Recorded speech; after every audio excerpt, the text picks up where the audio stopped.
Selamat siang pemirsa, sekilas kabar kembali hadir edisi Jumat 13 Mei 2022. Bersama saya Rika Isani, sejumlah informasi menarik akan kami hadirkan untuk pemirsa. Kita simak, inilah informasi selengkapnya sekelas kabar.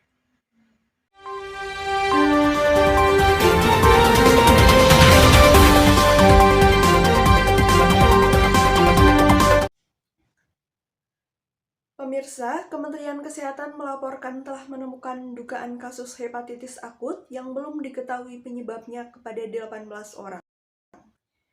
Kasus hepatitis akut banyak ditemukan di berbagai negara, termasuk Indonesia. Kasus yang terjadi di Indonesia berasal dari berbagai daerah, yaitu Sumatera Utara, Sumatera Barat, Kepulauan Bangka Belitung, DKI Jakarta, Jawa Barat, Jawa Timur, dan Kalimantan Timur. DKI Jakarta menjadi penyumbang terbanyak penyakit hepatitis akut ini, sebanyak 12 orang. Dari 18 kasus orang yang terkena hepatitis akut tersebut, 9 kasus masuk saat ini berada dalam klasifikasi status tertunda. 7 orang meninggal dunia, 1 dalam proses verifikasi, dan 2 dalam keadaan mungkin terkena hepatitis akut. 7 kasus orang yang meninggal dunia terdiri dari 1 orang yang positif hepatitis A, 1 orang positif hepatitis B, 1 orang positif tifoid, 2 orang demam berdarah Danger, dan 2 lainnya berusia lebih dari 16 tahun. Selain itu pemirsa, dari hasil investigasi kontak tidak ditemukan adanya penularan langsung penyakit hepatitis akut ini dari manusia ke manusia. Menindaklanjuti temuan kasus hepatitis akut, Kementerian Kesehatan bersama pihak terkait terus melakukan upaya investigasi dengan melakukan analisis patogen menggunakan whole genome sequencing atau WGS maupun penyelidikan epidemiologi lebih lanjut untuk memastikan penyebab dari kejadian hepatitis akut ini. Kementerian Kesehatan juga membeberkan perbedaan hepatitis akut dan hepatitis biasa. Direktur Pencegahan dan Pengendalian Penyakit Menular, Kementerian Kesehatan Siti Nadia Tarmizi, membeberkan sejumlah perbedaan hepatitis akut dengan hepatitis biasa. Anak yang terkena hepatitis akut akan tidak sadar diri, bahkan mengalami kejang-kejang dan membutuhkan transplantasi hati. Hal tersebut akan terjadi terhitung dari 2 hingga 5 hari. Penyakit hepatitis akut banyak ditemukan pada orang dengan rentan usia 0-20 tahun.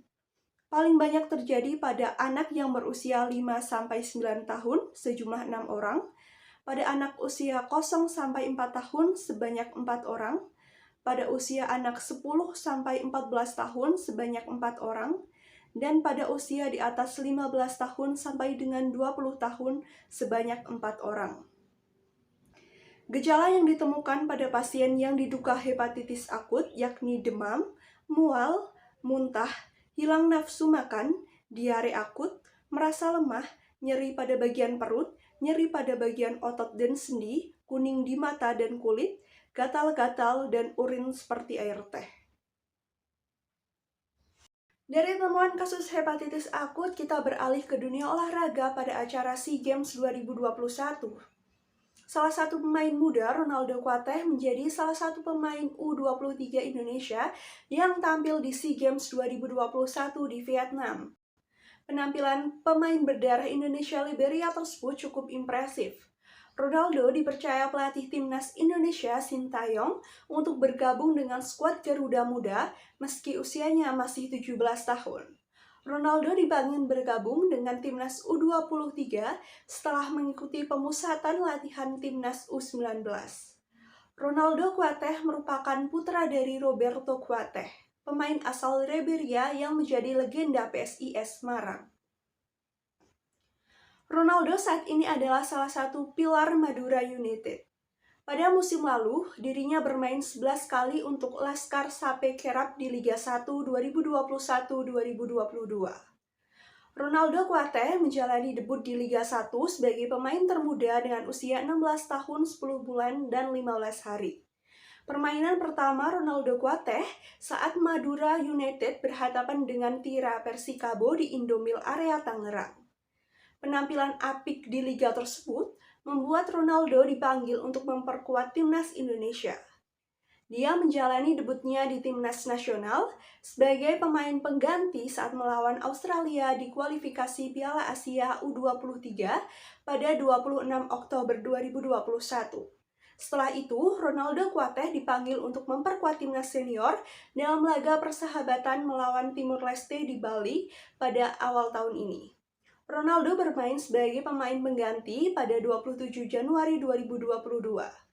Penampilannya itu membuat Ronaldo memecahkan rekor sebagai pemain termuda di timnas senior pada saat itu dengan usia 17 tahun 104 hari. Pemirsa, informasi tadi mengakhiri perjumpaan kita dalam Sekilas Kabar, edisi Jumat 13 Mei 2022. Saya Rika Isani serta mewakili tim redaksi yang bertugas undur diri. Selamat siang dan sampai jumpa.